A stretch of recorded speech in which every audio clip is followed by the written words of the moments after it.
Bienvenue dans la maison du Seigneur, bienvenue dans cette représentation diplomatique du royaume des cieux. Amen.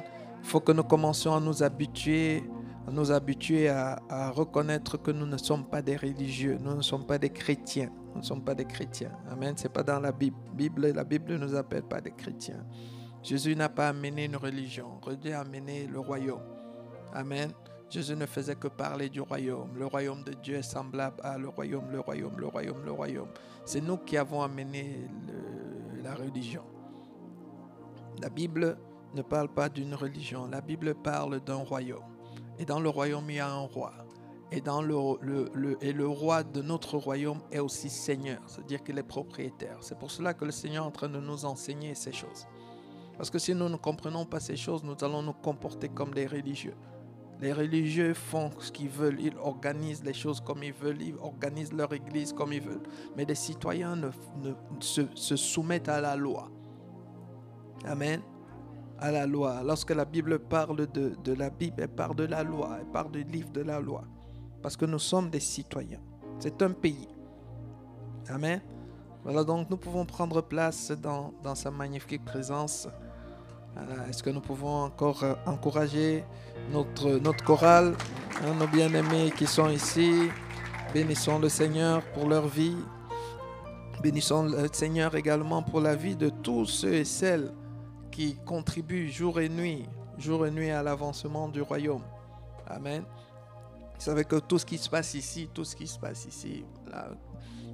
il y a le piano qui est là, il y a le son, il y a les chantres, tu es venu, tu as vu que tout était bien disposé, il y a la lumière, je sais que tu es assez intelligent pour savoir que ce ne sont pas les anges qui sont venus la nuit mettre tout cela en place, ce sont des êtres humains, voyez, ce sont des bien-aimés qui ont dit à Dieu, Seigneur, ma vie ne m'appartient pas, ma vie est à toi, fais ce que tu veux. Voilà. Donc tu es venu, on t'a ouvert la porte, on t'a fait asseoir. Tu es venu, tu as vu que voilà, c'était quand même propre. C'est quelqu'un qui l'a fait. Donc je profite également pour encourager une personne qui est là et qui croyait peut-être que dans la maison du Seigneur, les anges viennent quand nous sommes en train de dormir pour mettre des choses en ordre. Ce ne sont pas les anges. Ce sont des êtres humains. Amen. Qui ont choisi de dire à Dieu, Seigneur, me voici. Je veux être utile dans ton royaume. Alors donc si toi aussi tu veux être utile, mais que tu te disais que c'est peut-être pas pour des personnes comme toi, alors je vais te rassurer que tu es la bonne personne. Amen. Quelle que soit ta situation, quel que soit ton contexte, l'Église a besoin de toi, le corps de Christ a besoin de toi. Voilà, on a besoin de toi. Tu es peut-être être utile là-bas à la régie, tu peux peut-être être utile à l'accueil, tu peux peut-être être utile à Impact Junior, tu peux être utile à la sécurité. Il y a beaucoup de choses. Même ce qui n'existe pas, toi tu peux l'amener. Tu veux dire que ok, bon, moi j'apporte quelque chose qui n'existe pas. Donc là aussi on bénit le Seigneur. Okay? Donc si tu te sens concerné, alors donc n'hésite vraiment pas, à la fin du culte, il y aura un stand du MDS, on appelle ici le ministère de déploiement des serviteurs. Okay. Donc ils seront là pour te donner des informations utiles. C'est juste pour dire que plus nous serons nombreux à montrer à Dieu que nous sommes à sa disposition, plus l'ennemi aura des difficultés. Amen. Et nous, notre travail, notre plaisir, c'est de s'assurer que l'ennemi soit en difficulté. Quand il est en difficulté, nous sommes contents. Mais quand il est content, c'est pas bien pour nous. Amen. Alright. Donc nous bénissons le Seigneur qui a commencé à nous parler d'un sujet très très très important, bien aimé. Moi, ma prière tous les jours, c'est que nous puissions comprendre ce message. Parce que si tu es enfant de Dieu et que tu comprends ce message et que tu acceptes ce message, je te garantis, tu vas réussir ta vie chrétienne. Tu vas réussir ta vie de citoyen du royaume de Dieu. Mais si nous ne comprenons pas ce message, si nous banalisons ce message, si nous prenons ce message comme un message de plus, oui, oh, Dieu parle, oui, c'est vrai, on a l'église, oui, on a un enseignement de plus. Si on prend ça comme un enseignement de plus, je pense que nous aurons commis une des erreurs les plus graves de nos vies. Parce que Dieu ne parle jamais pour rien. Dieu n'enseigne jamais pour rien. Dieu ne fait rien pour rien. Et Dieu a dit lui-même qu'à ceux qui ont beaucoup reçu, il demandera beaucoup. Ça veut dire que Dieu sait exactement, il tient une comptabilité exacte. Ça veut dire qu'il sait exactement ce que chacun a reçu. Il sait combien d'enseignements tu as reçu. Il sait combien d'enseignements tu as reçu. Dans tous les cas, il sait combien d'enseignements il t'a donné. Il a mis à ta disposition. Parce que recevoir, ça dépend de toi. Mais lui, il met à ta disposition. Et une fois qu'il a mis à ta disposition, il considère qu'il t'a donné. Parce que si tu ne prends pas, c'est que c'est toi qui n'as pas voulu prendre. Mais il considère qu'il a mis à ta disposition. Et lorsqu'il a mis à ta disposition, tu es censé prendre. Si tu ne prends pas, on considère toujours que tu as reçu. Et comme tu as beaucoup reçu, Dieu est aussi sévère. Il attend aussi beaucoup. Donc c'est très important que nous comprenions cela. Bien-aimés, parce que tout le monde n'a pas compris, tout le monde n'a pas écouté les messages que nous sommes en train d'écouter ici. Et Dieu ne va pas avoir la même rigueur en ce qui concerne ceux qui ont écouté. Parce que la Bible dit que le Seigneur a fait des pasteurs, des enseignants, des docteurs, des évangélistes. Il a dit que c'est pour l'édification des saints. Ce n'est pas pour envoyer des paroles pour envoyer. Dieu veut qu'à travers les paroles qu'il envoie, que le peuple soit bâti. Et être bâti, c'est pour un but.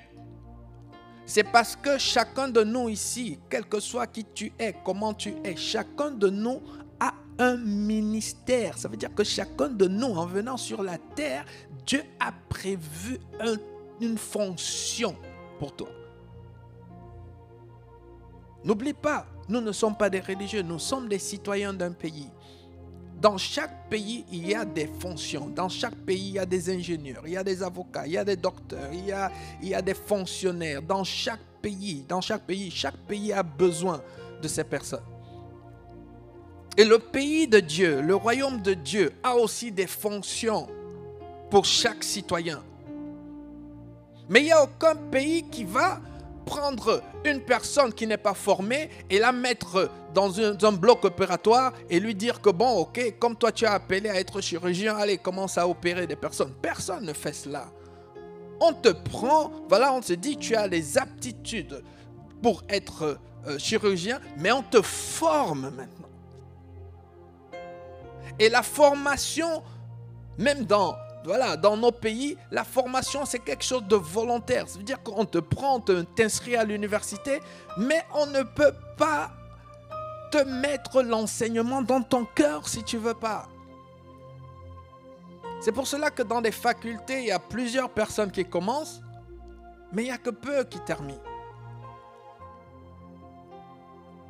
Pourquoi? Parce qu'il y en a qui n'ont pas pris l'enseignement au sérieux. Il y en a qui n'ont pas étudié. Il y en a qui n'ont pas révisé. Et les seuls qui finissent par devenir ingénieurs, docteurs et ainsi de suite, ce ne sont pas ceux qui avaient été appelés. Ce sont ceux qui, en plus d'être appelés, ils ont pris leur formation au sérieux. Ils ont pris leur formation au sérieux. C'est pour cela que je t'en supplie, bien-aimé, tu as une fonction. Dans le royaume de Dieu, il n'y a personne qui n'a pas de fonction. Il n'y a personne. Nous tous ici, avant notre naissance, Dieu nous avait déjà établis quelque part.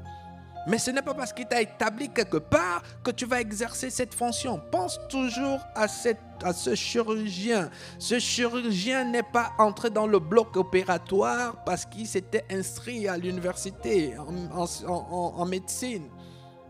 Il est entré dans le bloc opératoire parce qu'en plus d'être inscrit, il a pris ses cours au sérieux, il a revisé, il a fait ses exercices, il a passé les tests et il a réussi les tests. C'est pour cela qu'on lui a dit, tu peux opérer des personnes. Et c'est en ce moment seulement qu'il est devenu une source de bénédiction. Il a commencé à sauver des vies. Beaucoup d'entre nous ici, nous sommes appelés à sauver des vies. Mais Dieu ne peut pas te positionner et commencer à sauver des vies si tu n'as pas été bâti. Parce qu'au lieu de les sauver, tu vas les tuer. Mais maintenant, si nous refusons d'être bâtis, si nous refusons d'être sérieux avec les enseignements, avec l'école de Dieu, avec l'école du Saint-Esprit, nous n'allons jamais exercer notre fonction. Et quand nous n'allons pas exercer notre fonction, des personnes qui devaient être sauvées à travers l'exercice de nos fonctions, ces personnes vont périr. Et nombreux seront encore ceux qui vont regarder et vont dire, où est Dieu? Si Dieu existait, pourquoi si? Pourquoi si? Pourquoi si? Pourquoi ça? Alors que ça pouvait être évité si toi et moi, nous avions pris les enseignements de Dieu au sérieux. Si nous avons considéré que l'église, ce n'est pas juste un endroit où on vient parce qu'on s'ennuie, un endroit où on vient parce qu'on est content de voir son frère et sa soeur. Si on avait compris que l'église, c'est un endroit où on vient être bâti pour aller et briller pour la gloire de Dieu, pour aller et sauver des vies, pour aller et faire ce pourquoi Dieu nous a suscités. Bien-aimés, le monde devait déjà être en train de changer.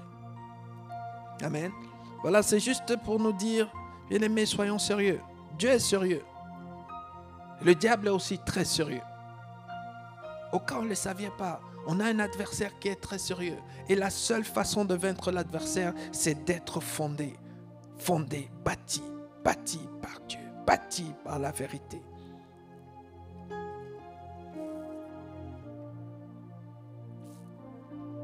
Amen. Soyons sérieux, bien-aimés. Je ne sais pas comment je vais le dire. Je ne sais pas comment l'exprimer. Mais si moi je parle ici, si je suis tenu aussi devant vous aujourd'hui, si le Seigneur peut m'utiliser comme pasteur, au cas où tu ne savais pas, nous avons 3 églises ici. Toi, tu as l'habitude de venir à 9h. 9h, c'est le culte en français. Mais après, il y a un culte en néerlandais, il y a un culte en anglais également. Si Dieu peut m'utiliser, c'est parce qu'en plus d'être appelé, moi aussi, quand je suis venu à l'église, j'ai considéré que j'étais à l'école. Et j'ai pris cette école très, très, très au sérieux. Très, très, très au sérieux. J'ai l'habitude de dire, peut-être j'ai déjà partagé le témoignage ici, quand je suis arrivé à l'église pour la première fois, et que j'ai été convaincu que Dieu me veut à l'église. Bien aimé, j'ai décidé de m'asseoir devant. Je me suis dit à l'école, quand j'étais à l'école, je m'asseyais souvent derrière. Derrière, là, c'était pour des gens qui faisaient un peu le désordre. Voilà. Je m'asseyais toujours derrière à l'école. Quelqu'un en train de dire, ça n'a pas l'air, hein? Oui, j'étais derrière. Je faisais le désordre. Oui, je faisais le désordre. Moi aussi, je dérangeais. Et quand je suis venu à l'église, j'ai dit non, ça c'est la vraie école. Ici, je vais être devant. Je vais être devant. Et c'est comme ça que j'étais devant, bien-aimé. J'étais toujours devant. Quel que soit ce qui se passait là-bas derrière, ce n'était pas mon affaire. Moi, j'étais concentré là. C'était comme si j'étais beaucoup plus proche. Il fallait que je sois proche de Dieu. Je prenais des notes. J'étais assoiffé, je revoyais mes notes, je prenais la Bible, je revoyais, je pratiquais, je mettais en pratique. Et c'est ce que Dieu attend de chacun de nous. Amen. Il a dit que celui-là qui entend ses paroles et les met en pratique, il est comme un homme sage qui a bâti sa maison sur le roc. Mais celui qui écoute et ne met pas en pratique, il a dit, c'est un insensé. Amen. Voilà donc que Dieu nous fasse grâce, vraiment, que Dieu nous fasse grâce. Quand on le fait, on n'est pas en train de le faire pour quelqu'un. La Bible dit que celui qui est sage, il est sage pour lui-même. C'est d'abord pour toi-même. Parce que la vérité, c'est que le dernier jour, le Seigneur a dit, il va juger tout le monde. Il y a un jugement dernier, ne croyons pas que c'est des blagues. L'apôtre Paul, qui a fait de grandes choses, qui a fait des exploits avec Dieu, l'apôtre Paul a dit, il a peur. Lui, Paul, qui n'avait peur de rien ne l'intimidait. Paul, il est entré dans une ville, on l'a lapidé, On l'a mené hors de la ville, on l'a lapidé. On l'a laissé pour mort. Et en vérité, il était mort. Que la Bible dit que ce sont les frères et sœurs qui l'ont entouré. Ils ont prié pour lui, pour qu'il revienne. Ça veut dire qu'en fait, c'est une résurrection. Mais dès qu'il s'est relevé, la seule chose qu'il voulait faire, c'est de repartir dans cette même ville. Pourquoi? Parce qu'il y avait encore des âmes à sauver. Ça veut dire qu'il n'avait peur de rien. La seule fois où il a dit qu'il avait peur, c'était que il a dit, il a peur d'être rejeté par Dieu après avoir lui-même prêché aux hommes. Donc imaginez, si Paul a peur que Dieu, que nous on connaît seulement comme Dieu bon.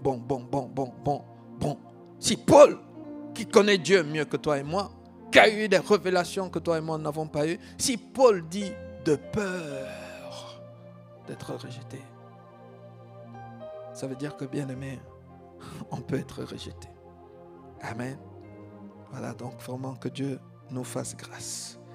Donc nous allons continuer aujourd'hui.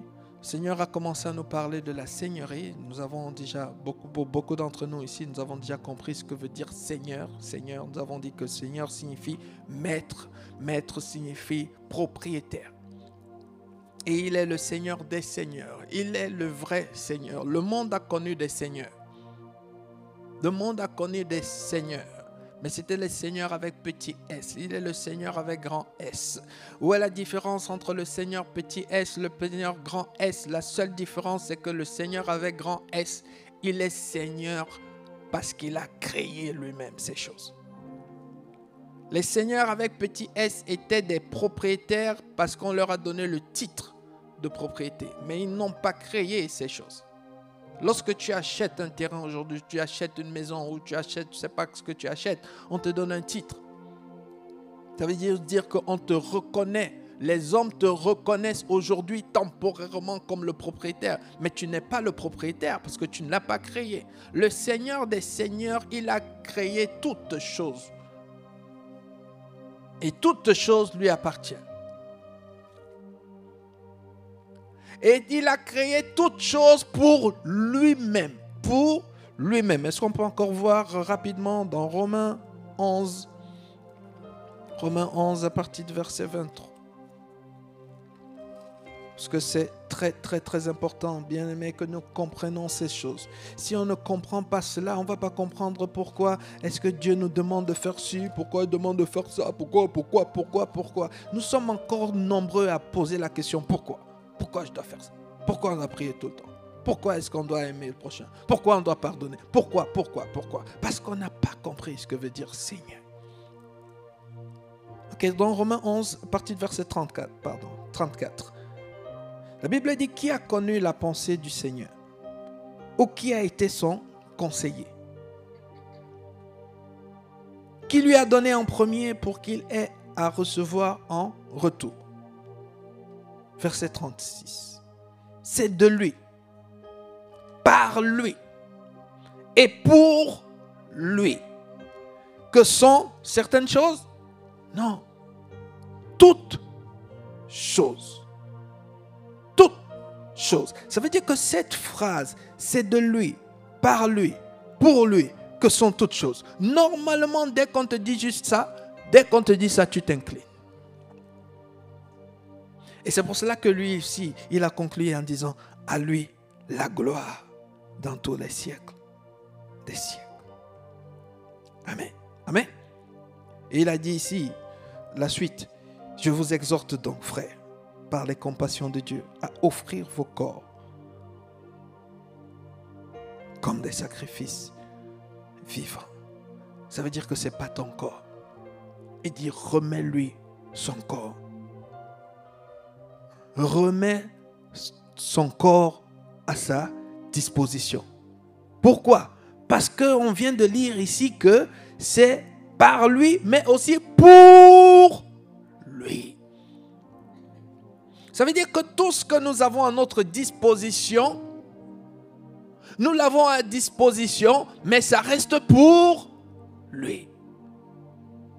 Donc si tu comprends ici très bien, tu comprends que dans le royaume de Dieu, parce que nous sommes citoyens du royaume, nous ne sommes pas des religieux. Donc ce n'est pas dans la vie chrétienne. Non, dans le royaume de Dieu, il y a un seul propriétaire. Dans le royaume de Dieu, tu ne peux rien acheter.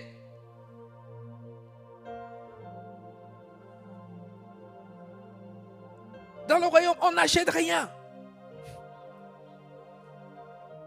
On n'acquiert rien.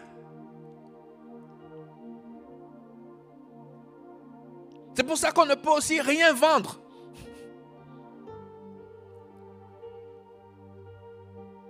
Dans le royaume de Dieu, tout est commun. Parce que tout appartient au Père. Donc lorsque ton voisin vient prendre ce que tu as à ta disposition, tu dois être détendu. Il m'a volé, il m'a dérobé, il m'a volé. Non, il ne t'a pas volé. Ce n'est pas à toi. Si tu penses qu'il s'agit de vol, dis à Dieu, Seigneur, il a volé ton argent. Mais on ne peut pas voler l'argent de Dieu non plus. Tu vas le voler, tu vas l'amener où? Quel que soit là où tu vas aller, ça lui appartient. Et si tu veux trop parler, il t'ôte ta vie maintenant et puis ça reste. Amen. Donc personne ne peut voler Dieu. Donc toi qui es fâché contre quelqu'un là depuis parce qu'il t'a pris ceci, t'a pris cela, sois détendu. Tu n'as rien volé, on ne t'a pas fait du tort. C'est pour ça que depuis que tu te plains devant Dieu, mais Seigneur, fais-moi justice, c'est pas ça faire justice. Il te dit, ça n'a jamais été à toi.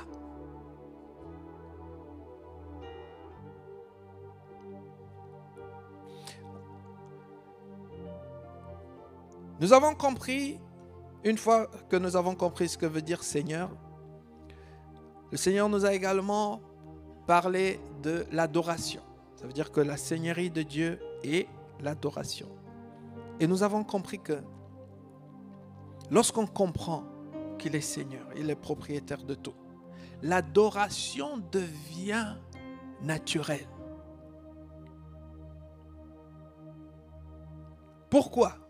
Parce que on doit plaire au propriétaire. Pourquoi on doit plaire au propriétaire? Parce que c'est la seule façon de s'assurer qu'on va continuer à avoir cette chose-là. Quelqu'un t'a déjà fait une faveur, quelqu'un t'a déjà, il a déjà mis sa voiture à ta disposition. Il met sa voiture à ta disposition. Toi, tu as vu, quand quelqu'un te dit, voilà, il met ta voiture à ta disposition pour un temps. Et après, toi, tu le méprises.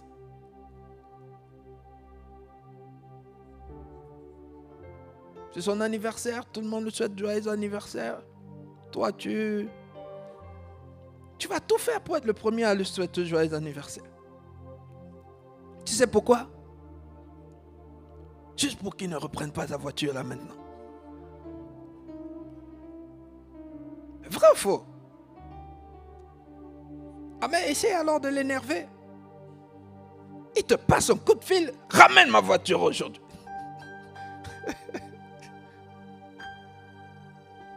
Donc quand tu as le Seigneur, le propriétaire, celui qui tient toutes choses, tu as intérêt à lui plaire, Et c'est comme cela que les sujets se comportaient. C'est comme ça qu'ils se comportaient à l'époque féodale. Lorsqu'il y avait des seigneurs.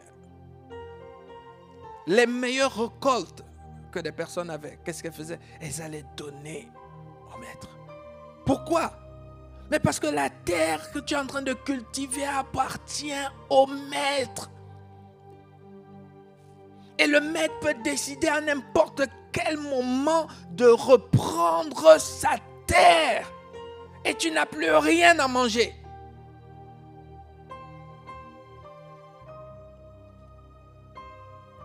Et c'est la raison pour laquelle nous avons dit la dernière fois qu'il y a des personnes qui ont des grâces extraordinaires. Pourquoi? Parce que lorsque nous sommes en train d'adorer, lorsque nous sommes en train de célébrer, lorsque nous sommes en train de vouloir faire plaisir au maître, le maître est là, il regarde tout le monde. Il dit, oh, ça, il s'appelle comment? C'est David, c'est David. Mais il n'y a personne qui a dansé. Wow, comment il m'adore comme ça.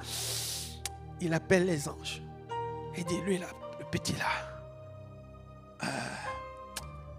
je veux lui faire un cadeau extraordinaire. Qu'est-ce que je peux lui faire comme cadeau? Oh, je vais lui donner la royauté. Mais il y a déjà un roi. Ce roi-là, il ne m'a jamais adoré comme celui-là. Donc, ôte-lui la royauté à Saül et tu viens, tu donnes à ce petit ici. Et le petit maintenant, qui connaissait déjà le secret de comment ça fonctionne. Quand on lui a donné la royauté, tu penses qu'il a décidé maintenant que bon, il va plus adorer. Non, il a augmenté. Et alors qu'il a augmenté, il célèbre.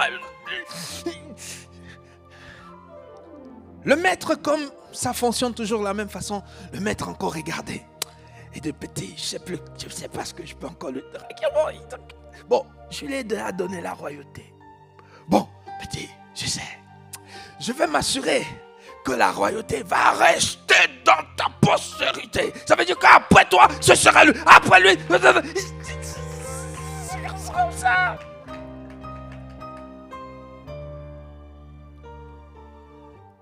Je pense que c'était la prière qui a fait que David devienne ce qu'il a été. Tu penses que c'était des veillées de prière? Rakotaya baba, donne-moi. Non. Beaucoup d'entre nous, c'est ça notre plan. Va demander à Dieu. On ne demande pas à Dieu, on ne demande pas au roi. Le roi est souverain. Et le roi nous a déjà dit, fais du roi tes délices. C'est la clé. C'est comme ça que ça fonctionne dans le royaume. C'est comme ça. Quand les gens vont rendre visite au roi Philippe, tu sais ce qu'ils font? Ils s'assurent toujours d'aller avec des présents que l'œil n'a pas vu, l'oreille n'a pas entendu. Vrai ou faux? Mais pourquoi ils font ça? Parce que c'est comme ça qu'on fonctionne dans le royaume. On donne le meilleur. Et Dieu maintenant nous a dit que le meilleur des meilleurs, la crème des crèmes de l'adoration, ça veut dire que la crème des crèmes des cadeaux, la crème des crèmes des cadeaux dans notre royaume de Dieu, il a dit c'est l'obéissance. Il a dit l'obéissance. Il dit c'est une meilleure odeur que les sacrifices, c'est une meilleure odeur que les holocaustes. Ça veut dire que le cadeau des cadeaux, la faveur des faveurs, l'adoration des adorations, le parfum des parfums dans le royaume. Et c'est l'obéissance. Ça veut dire que quand je te dis à gauche, tu vas à gauche. Quand je dis droite, droite. Quand je dis assieds-toi, assieds-toi. Quand je dis pardonne, tu pardonnes. Quand je dis rends grâce, tu rends grâce. Et il dit c'est ça. Il dit celui qui fait ça, oh, c'est celui à qui les anges font le rapport tous les jours. Il dit Père, lui, augmente-lui encore. Il est à 2 maisons, passe à 4. Mais où est-ce que je vais prendre les 2 autres maisons pour lui ajouter? Il dit prends là-bas, j'ai aussi la liste de ceux qui ne t'obéissent pas. Alors toi qui n'obéis pas, on retire les maisons, on retire tout, on ajoute à l'autre. Comme ça. C'est comme ça que ça se passe dans le royaume. Et tu ne peux rien dire, tu ne peux rien faire. C'est comme ça que beaucoup d'entre nous, les malheurs nous arrivent tous les jours. On dit qu'on ne comprend pas. Au lieu de nous ajuster, revenir dans l'obéissance, non, on pense qu'on va utiliser la prière. La prière. C'est pour cela que beaucoup de personnes se moquent des chrétiens. Ils disent, mais regarde, ces gens-là, ils font que prier. Mais regarde, c'est eux les plus pauvres. Ils font que prier. Mais c'est eux qui sont malades. Ils font que prier. Parce qu'on a cru qu'on est des religieux. C'est la religion. dans le royaume, il faut prier. Mais on ne prie pas. La prière dans le royaume, c'est pas comme nous on pense ici. Tu viens, je te demande. Non. Dans le pays, dans notre pays, dans le royaume de Dieu, la prière, ce sont des pétitions, ce sont des requêtes. Ça veut dire que c'est des personnes qui se réunissent et qui se disent: oh, longue vie au roi, tu es magnifique en sainteté, tu nous as toujours, nous te bénissons pour les terres que tu as mis à notre disposition, nous te bénissons pour ceci, nous te bénissons cela, nous te bénissons. Et après maintenant ils disent Maître, Seigneur, nous avons cependant une petite requête. Si ça ne te dérange pas, si ça entre dans tes pensées, si toi aussi tu es d'accord avec cela, si ça ne te dérange pas, et pardonne-nous pour le protocole. Peut-être qu'on n'a pas respecté le protocole, mais nous avions juste une requête ici. Si tu pourrais et que ça ne te dérange pas, c'est ça qu'on fait. C'est comme cela. Personne ne pouvait venir chez Tchaka Zulu. Non. D'abord, il y a un protocole. Déjà, même pour qu'on t'écoute, ça veut dire qu'il faut respecter certaines. Mais nous, qu'est-ce qu'on fait? Comme on est des religieux, allons prier. Ça ne fonctionne pas comme ça. Le roi a dit, si tu veux prier, il y a un protocole. Tu commences d'abord par laver tes mains. Vrai ou faux? Il faut qu'on élève les mains pures. Les hommes prient en élevant les mains pures. Les mains pures, ça veut dire qu'il est en train de venir. On ne vient pas chez moi sale comme ça. Tu as fait n'importe quoi. Tu n'aimes pas ton frère. Tu es colérique. Tu es jaloux. Tu es orgueilleux et tout. Mais tu viens quand même la prière. Seigneur, fais-moi grâce. Il ne peut pas te faire grâce. Tu l'as déshonoré. Ça veut dire qu'au lieu que ta situation soit meilleure, ta situation s'empire. Parce qu'il est en train de dire, voilà quelqu'un qui vient insulter, il vient mépriser ma présence. Il a dit à Moïse, on ne s'approche pas. Hey, enlève tes sandales. C'est un lieu saint ici. Dans tous les royaumes, il y a un protocole. Il n'y a aucun endroit. Tu vas chez le roi Philippe ici, juste comme ça. Je vais chez le roi Philippe. Pas comme ça. Il y a un protocole, il y a une façon de se tenir, il y a un dress code. Mais ce n'est pas toi qui choisis le protocole. Le protocole, il est là, tu le respectes. Et si tu ne le respectes pas, ou encore si tu ne le connais pas, c'est encore pire, ça veut dire que tu le méprises. C'est pour cela que même la prière, elle s'apprend. Et nous avons une formation ici pour la prière. Mais il y a beaucoup, non. Comment tu peux réussir dans un pays si tu ne sais pas comment les choses fonctionnent? C'est pour cela que nous échouons. Et à cause de nous, des personnes se moquent des chrétiens. Et on continue à faire les mêmes choses en croyant que c'est juste une question de temps. Ça va aller. Ce n'est pas une question de temps, ça ne va pas aller. Ceux qui ont été chrétiens avant nous, ils ont aussi cru que ça allait aller. Ils sont morts. Ils n'ont pas brillé. Ils n'ont éclairé personne. Ils sont dans le cimetière. Et toi, tu continues à faire comme eux. Au lieu de faire comme la Bible demande, non, on fait comme eux. On copie. Ils ont fait ceci, ils ont fait cela.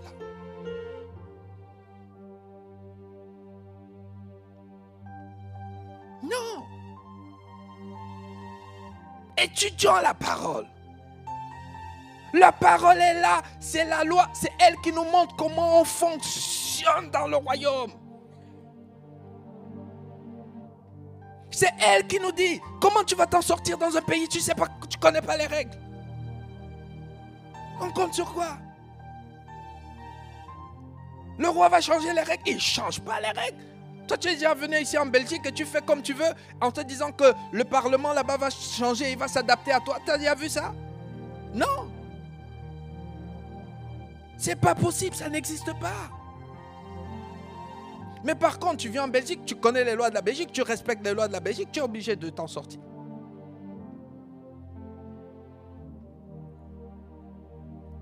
Amen.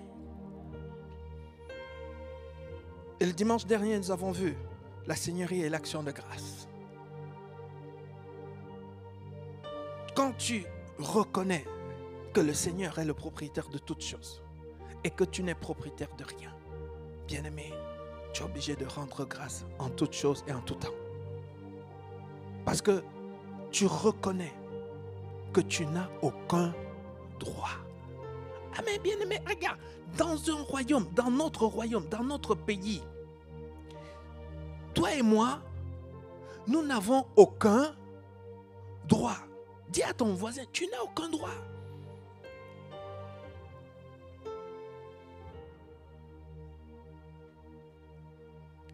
Dans le monde, moi quand j'ai fait les études de droit, alors on nous dit, voilà les droits de l'homme, tu as droit à ceci, tu as droit à cela, tu as droit à la vie.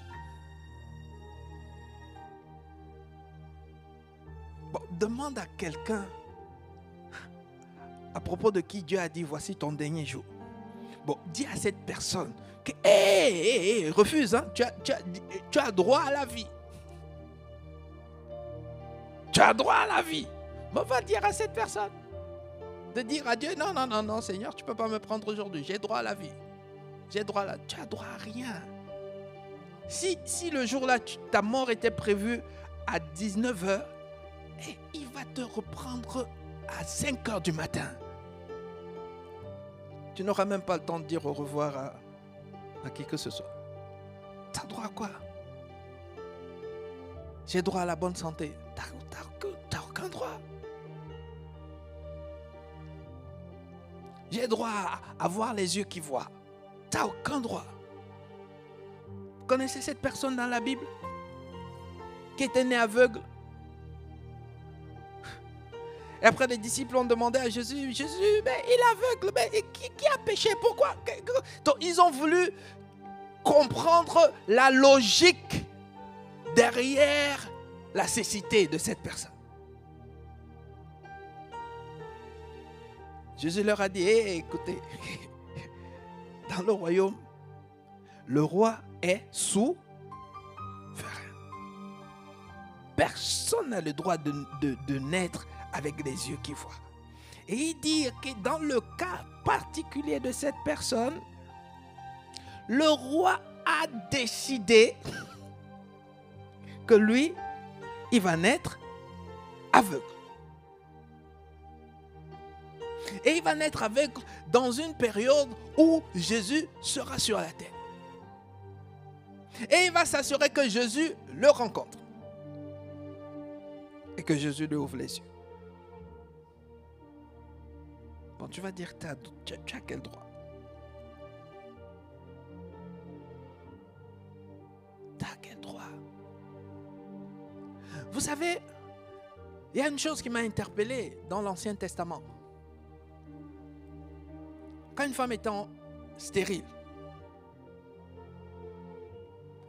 est-ce que vous savez qu'elle n'accusait pas le diable? Anne a dit, Dieu m'a rendu. Elle a grévé.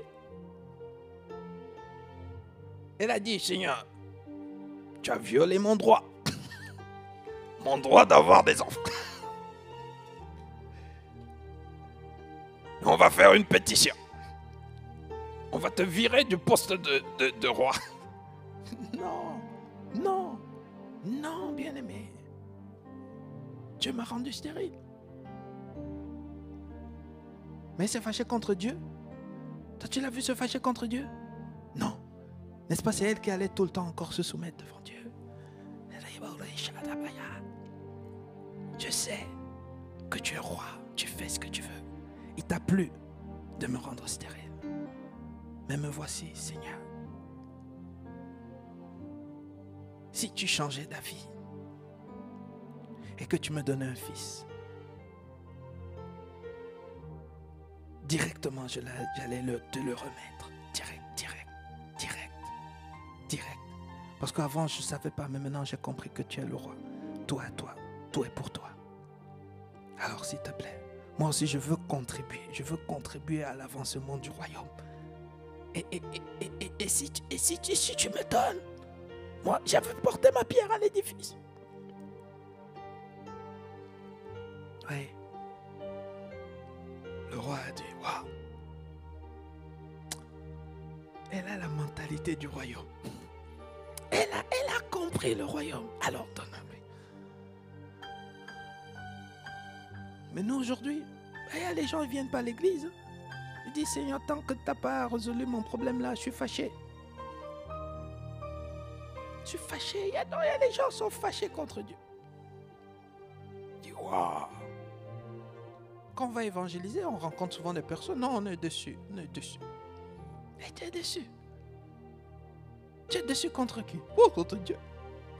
Mais j'ai envie de lui demander que, est-ce que tu sais que pendant que tu es en train de me dire que tu es déçu, tu respires son air. Je suis déçu.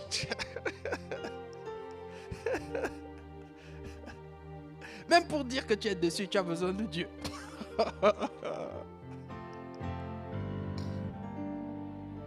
Amen. Donc aujourd'hui, rapidement pour les quelques minutes qui nous restent, aujourd'hui nous allons voir la seigneurie de Dieu et les relations humaines. Amen. Beaucoup d'entre nous, nous avons des ennemis. Oui, à l'église, oui, il y a plein d'ennemis. C'est rare de voir un chrétien qui aime tout le monde. C'est rare. C'est rare. Tu as des ennemis. Il y a même des endroits où les seuls sujets de prière, c'est d'envoyer le feu sur les ennemis. Et quand ils disent ennemis là, ce n'est pas le diable. Hein? C'est qu'ils ont ciblé quelqu'un. Parfois, ils ont même la photo. Feu sur lui. Feu sur lui. Feu sur lui. Beaucoup d'entre nous, nous avons du mal à aimer ceux qui nous font du mal. Nous avons du mal à aimer ceux qui nous persécutent. Nous avons du mal à aimer ces personnes qui ne veulent pas du bien. Et nous avons cru que c'est normal. Nous avons cru que c'est humain. Comment je vais aimer quelqu'un qui a détourné mon fiancé? Comment tu veux que je sois en paix avec quelqu'un qui a détourné ma fiancée? Et nous croyons que c'est normal. Et parfois, on va même au pied du Père pour se plaindre contre cette personne.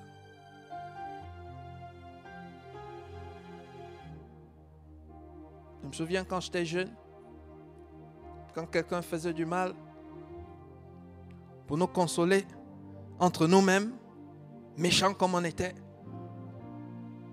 on disait, Dieu va le punir. Dieu va le punir. Mais on croyait que c'était normal. Dieu va le punir. Dieu va le punir. Mais nous savons tous que Dieu veut, Dieu exige dans son royaume. Je te dis, tu n'es pas religieux. Nous sommes citoyens du royaume. Dans le royaume de Dieu, nous avons l'obligation d'aimer tout le monde. Dans le royaume de Dieu, nous avons l'obligation, le devoir. Le devoir, ce n'est pas une faveur qu'on fait. C'est quelque chose qui nous est imposé. Ça veut dire que tu ne respectes pas cette loi, tu es rebelle. Tu ne respectes pas cette loi, tu déshonores Dieu. Tu ne respectes pas cette loi, tu méprises le Seigneur. Et il a dit, celui qui le méprise va être méprisé. Il y a des choses qui ne marchent pas dans ta vie juste parce que tu as un seul ennemi, un seul, pas plusieurs. Tu n'as même pas besoin d'avoir plusieurs. Une seule personne que tu n'aimes pas, que tu détestes. Une seule personne que tu critiques. Une seule personne que tu calomnies. Une seule personne que tu juges tout le temps. Une seule. Ça suffit pour que ta vie soit bloquée. Ça suffit pour que tu sois jamais guéri. On prie pour toi tous les jours. D'autres guérissent. Toi, tu ne guéris pas. Une seule personne suffit. Une seule personne. Et détester une seule personne suffit pour que financièrement rien ne fonctionne dans ta vie. Malgré tous les efforts que tu fais. Tu te bats, tu multiplies les boulots, mais rien. Tout ce que tu entreprends, ça tombe, ça foire. Tu détestes une seule personne. C'est pour ça que tu ne trouves jamais la paix. Tu es toujours dérangé. À l'intérieur de toi, tu es toujours dérangé. Et alors, comme tu es dérangé, ça te pousse à faire des trucs bizarres. Tu vas manger des choses bizarres pour avoir un petit peu la paix. Tu vas faire des choses bizarres. Parfois même, tu vas regarder des films bizarres juste pour avoir un peu de semblant de paix, semblant de joie. D'autres, tu es obligé d'aller acheter des vêtements tout le temps, des chaussures tout le temps. Tu les achètes aujourd'hui, demain tu les détestes et après demain tu vas encore acheter juste pour...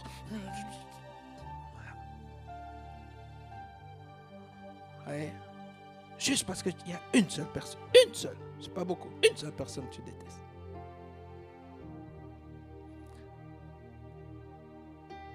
Et ça ne va pas changer. Tant que, je veux dire, quelles que soient les prières que tu vas faire, ça ne changera pas. Ça ne changera pas. Je te dis, je suis venu te dire la vérité. Tu as crié à Dieu depuis, tu demandes, tu jeûnes, tu pries, tu fais les veillées de prière, tu fais tout genre de sacrifices, tu donnes même les offrandes. Ça ne change pas. La réponse de Dieu pour toi, c'est elle qu'il est en train de te donner aujourd'hui à travers ma bouche. Il dit arrête de faire tout ce que tu veux faire là. Va juste aimer cette personne. Tout simplement. Tu n'auras plus besoin de prier et tu vas voir que juste parce que tu as accepté cette personne dans ton cœur, tout va se débloquer. Tout va se débloquer. Alors maintenant, quelqu'un se pose la question, mais pourquoi est-ce que c'est comme ça? Ça, c'est la bonne question. Je vais te dire aujourd'hui pourquoi est-ce que c'est comme ça. Ok? Dans le psaume 24, que nous connaissons déjà tous, psaume 24, il nous explique que à l'Éternel, est-ce qu'on peut nous afficher s'il vous plaît? Ok, psaume de David, il dit, la terre, à l'Éternel, la terre et ce qu'elle renferme, n'est-ce pas? Ensuite, le monde, non, on est toujours là. Le monde et ceux qui appartiennent à qui? Quelqu'un est en train de comprendre? La personne que tu détestes là, elle appartient à Dieu. Elle lui appartient. Elle lui appartient, bien-aimé. Tu ne peux pas détester ce qui appartient à Dieu. C'est une abomination. Et je vais encore aller plus loin. Non seulement cette personne appartient à Dieu, mais cette personne est l'image de Dieu.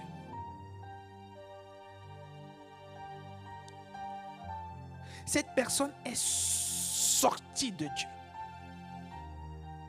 Et le jour où Jésus avait dit, je suis sorti de Dieu, c'est là où on a voulu le lapider. Parce que eux, ils avaient la sagesse, la compréhension que nous, on n'a pas. Eux, ils savent que si quelque chose est sorti d'une chose, ce qu'on appelle la ressource. La source et la ressource. Ça veut dire que ce qui est sorti est une ressource. Et celui de qui c'est sorti, c'est la source. N'est-ce pas? Eux, ils avaient l'entendement que beaucoup d'entre nous, on n'a pas aujourd'hui. Le seul fait de dire que je suis sorti de Dieu, eux, ils ont compris qu'il est en train de dire il est Dieu. Parce que la ressource est identique à la source. Donc je suis en train de t'amener pas à pas pour que tu comprennes que l'être humain qui est sorti de Dieu, parce qu'il est sorti de Dieu, il est Dieu. Quand on a du mal à comprendre. Ok. Parce qu'il est sorti de Dieu avec grand D, il est Dieu avec petit d. C'est pour cela qu'ils ont dit non. Jésus a dit qu'il est Dieu. Jésus a dit qu'il est... Il n'avait pas dit qu'il est Dieu. Il est fils de Dieu. C'est-à-dire que je suis sorti de Dieu. Ça veut dire que Dieu est ma source. C'était déjà suffisant. Parce qu'eux, ils savaient que...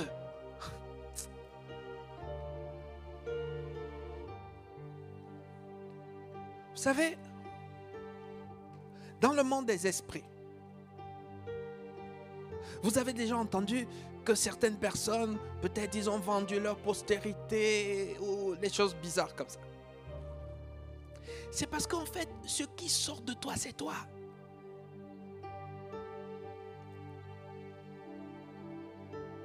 Ce qui est sorti de toi, c'est toi.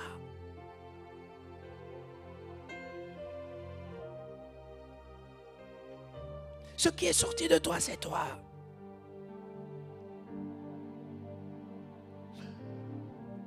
Bon, la voiture de marque Tesla. N'est-ce pas, quand on voit Tesla aujourd'hui, on voit Elon Musk, n'est-ce pas? N'est-ce pas? Tout simplement parce qu'on se dit que c'est de lui. Tesla, ça vient de lui. Est-ce que tu sais que pour faire du mal à Elon Musk, il y a quelque temps, des personnes brûlaient une Tesla que Elon Musk a déjà vendue. Ça veut dire que ce n'est plus, entre guillemets, ce n'est plus la propriété d'Elon Musk. Puisque tu as acheté la Tesla. En principe, on considère que c'est à toi. Mais tu veux faire du mal à Tesla, à Elon Musk, qu'est-ce que tu fais? Tu endommages la Tesla et tu t'assures qu'il voit la photo. Pourquoi? Parce que tu es convaincu que le seul fait que Tesla est sorti de lui, il aime toutes les Tesla. Et que tu touches une Tesla, tu l'as aussi touché. Mais dans l'inverse, toute personne qui va célébrer la Tesla, célèbre la Tesla et tu envoies la photo à Elon Musk. Elon Musk va dire, c'est qui? Trouvez-le, trouvez-moi ce gars, trouvez-moi celui-là, trouvez-le. Et assurez-vous qu'on lui donne une Tesla gratuite chaque fois qu'il y a un nouveau modèle.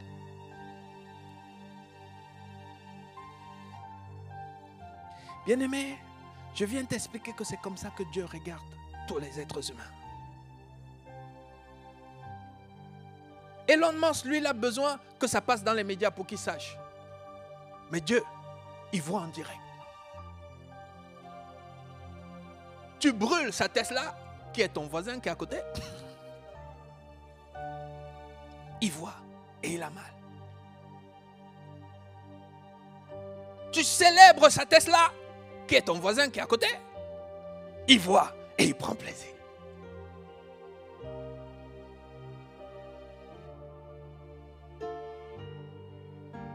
Alléluia. Bon, comment tu peux brûler la Tesla d'Elon Musk et demain tu vas demander de l'emploi? Tu dis Elon Musk, il y a une requête là pour toi. Bon, toi imagine un peu.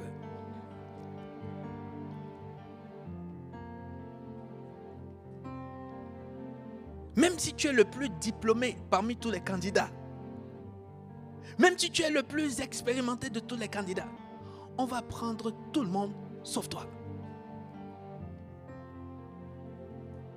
Et je viens t'annoncer qu'avec Dieu c'est pareil.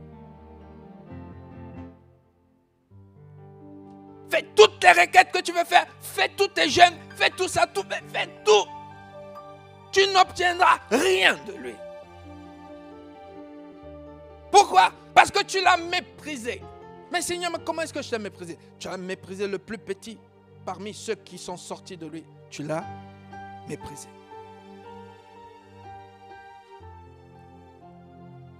Quelqu'un est en train de dire, oh, mais pasteur, moi, c'est peut-être pas vrai, vous exagérez. Pasteur, c'est pas comme ça, c'est pas comme ça. Ok. Regardons ce que la Bible nous dit dans Matthieu 25. Matthieu 25, à partir du verset... Bon, c'est un long verset, c'est un long texte. Ok? Normalement, à la maison, tu peux lire à partir du verset 31. Matthieu 25. La Bible dit, lorsque le Fils de l'homme viendra dans sa gloire avec tous les anges, il s'assiera sur le trône de sa gloire. Toutes les nations seront assemblées devant lui. Il séparera les uns d'avec les autres comme le berger sépare les brebis avec les boucs. Amen. Et il mettra les brebis à sa droite et les boucs à sa gauche.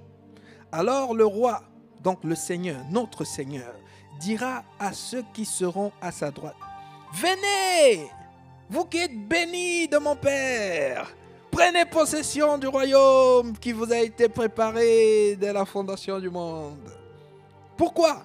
Car j'ai eu faim et vous m'avez donné à manger. J'ai eu soif et vous m'avez donné à boire. J'étais étranger et vous m'avez recueilli. J'étais nu et vous m'avez vêtu. J'étais malade et vous m'avez visité. J'étais en prison et vous êtes venus vers moi. Et les justes sont surpris. Elon Musk est en train de dire, vous avez bien pris soin de moi. Mais Elon Musk, nous c'est la première fois qu'on te voit. Comment tu veux dire qu'on a pris soin de toi? Attends, nous on est contents pour la première fois, on rencontre Elon Musk, nous on veut faire les selfies et il est en train de dire que vous avez pris soin de moi. Mais Elon Musk, quand est-ce qu'on a pris soin de toi? Et il dit toutes les fois. Elon Musk dit, toutes les fois que vous avez pris une belle photo devant une des Tesla et vous avez écrit la meilleure voiture du monde.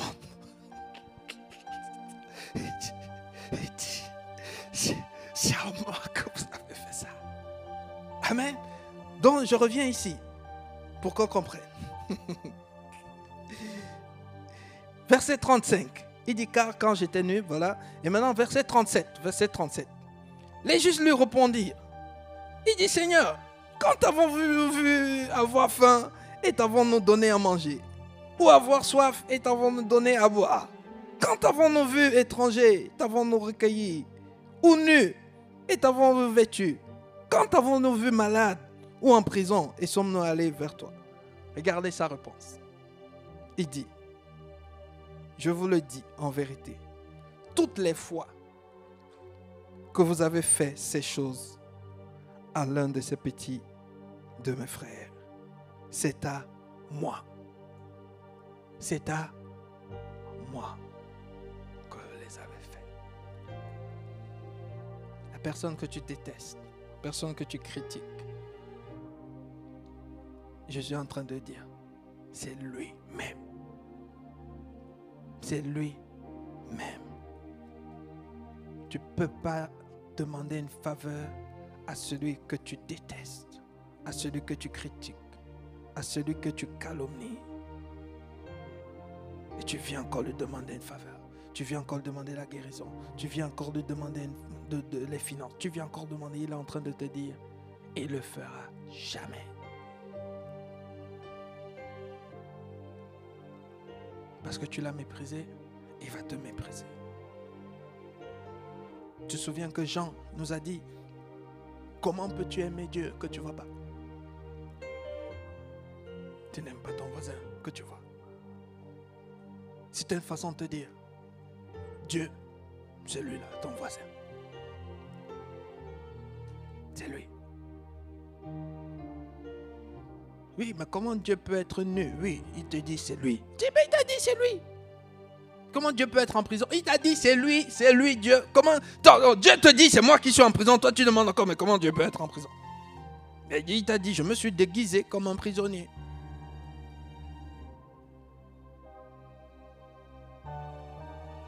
Comment Dieu peut être un bandit? Oui, je sais déguiser comme un bandit, si tu veux. Juste pour que tu sois obligé d'aimer les bandits aussi.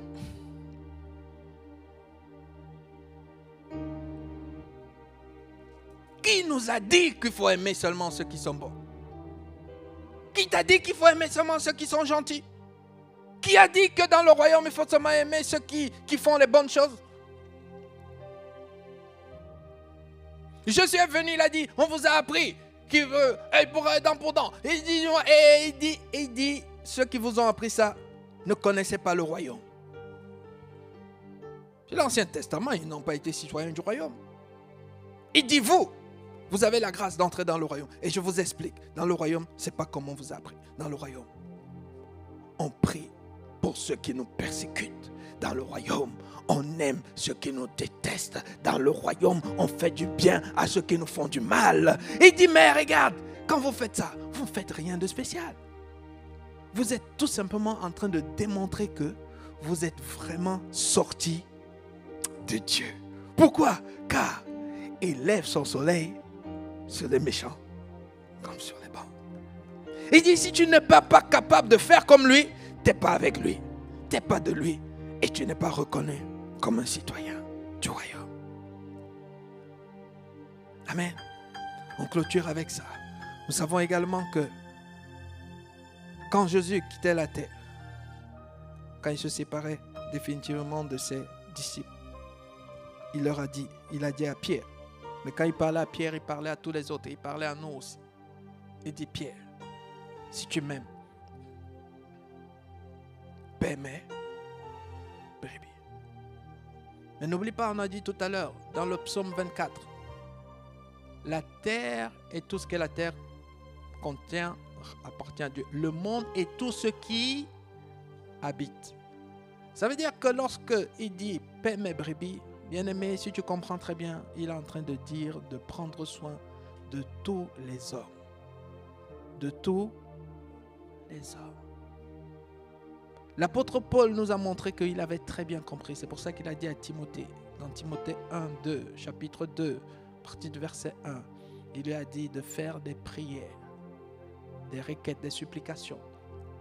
Pour les gentils, pour ceux qui te respectent, pour ceux qui te font du bien, pour ceux qui ne te critiquent pas, ceux qui ne te jettent pas la pierre. Il a dit pour tous les hommes. Et il a clôturé au verset 4 pour qu'on comprenne. Il dit Dieu veut que tous les hommes. Mais pourquoi tous les hommes? Parce que tous les hommes sont sortis de lui. Et tous les hommes lui appartiennent. Parce que toutes les Tesla représentent Elon Musk. Et que tous ceux qui vont prendre soin de Tesla aiment Elon Musk. Et tous ceux qui vont détester Tesla détestent Elon Musk. Bien-aimé, à partir d'aujourd'hui, si tu reconnais qu'il est Seigneur, tu dois reconnaître que la personne que tu détestes lui appartient. C'est ça. Moi, j'ai appris une chose. Quand quelqu'un me fait du mal et que je sens l'irritation commencer à monter, j'ai le réflexe de me dire Dieu l'aime, Dieu l'aime, Dieu aime cette personne. Ça veut dire que j'ai intérêt à aimer celui que Dieu aime. Parce que d'ailleurs, si je ne l'aime pas, Dieu lui continue à l'aimer. C'est moi qui suis perdant. C'est encore mieux que je sois du côté de Dieu. Bien-aimé, celui qui t'a fait du mal, quel que soit le mal qu'il t'a fait, je te dis, Dieu l'aime. Dieu aime cette personne. Dieu aime cette personne. Et Dieu est prêt à envoyer tous ses meilleurs agents aller sauver cette personne. Et si toi, tu ne changes pas, toi tu vas aller en enfer et tu seras surpris que cette personne qui t'avait tellement fait du mal, elle est au paradis. Ah oui, parce que tu as compris. Il a dit à Timothée, prie pour tous les hommes. Dans cette personne-là que tu détestes, tu penses qu'elle est abominable. Et il y a quelqu'un qui prie pour elle. Avant son dernier souffle, elle sera sauvée. Mais toi, parce que tu l'as détesté, tu as été viré. Donc c'est comme ça que les méchants vont se retrouver au ciel. Et ceux qui pensaient qu'ils étaient bons. Mais Jésus l'a prophétisé. Il a dit les derniers. Il a dit les prostituées. Il a dit toutes ces personnes que vous considérez comme abominables, elles seront assises avec moi au paradis. Et vous, l'entrée va vous être interdite. Bien-aimés, comprenons ces choses. Et comprenons que la parole ne nous a rien caché. C'est le livre de la loi. La loi de notre pays. La loi de notre pays. C'est le miroir. Là où tu croyais que le miroir c'était l'église, les membres de l'église, tu es venu, tu as vu comment les gens font à l'église, et tu penses que c'est ça, c'est pas ça. Tu peux être dans une église où personne ne fait la volonté de Dieu. Si toi tu as cru que tu regardes juste aux membres de l'église, tu vas aussi tomber. Donc même si tu es membre de cette église, ne regarde pas l'église. Ne regarde pas ton voisin. Je te dis, ne regarde pas. Oh, je sais ce que je suis en train de dire. Ne regarde pas ton voisin. Je ne dis pas que soupçonne ton voisin. Tu vois, non? Je suis juste en train de dire que ce n'est pas ton voisin qui est le modèle. Ne regarde même pas le pasteur. Ce n'est pas le pasteur qui est le modèle. Amen. Et je veux même aller encore plus loin. Ne regarde pas les êtres humains qui sont encore vivants. Aucun d'eux n'est modèle. Parce que ceux qui sont vivants, ils peuvent tomber à n'importe quel moment. Si tu avais commencé à les suivre, tu as pris la même trajectoire. Ça veut dire que toi aussi, tu vas tomber. Amen. Regarde ceux qui ont vécu.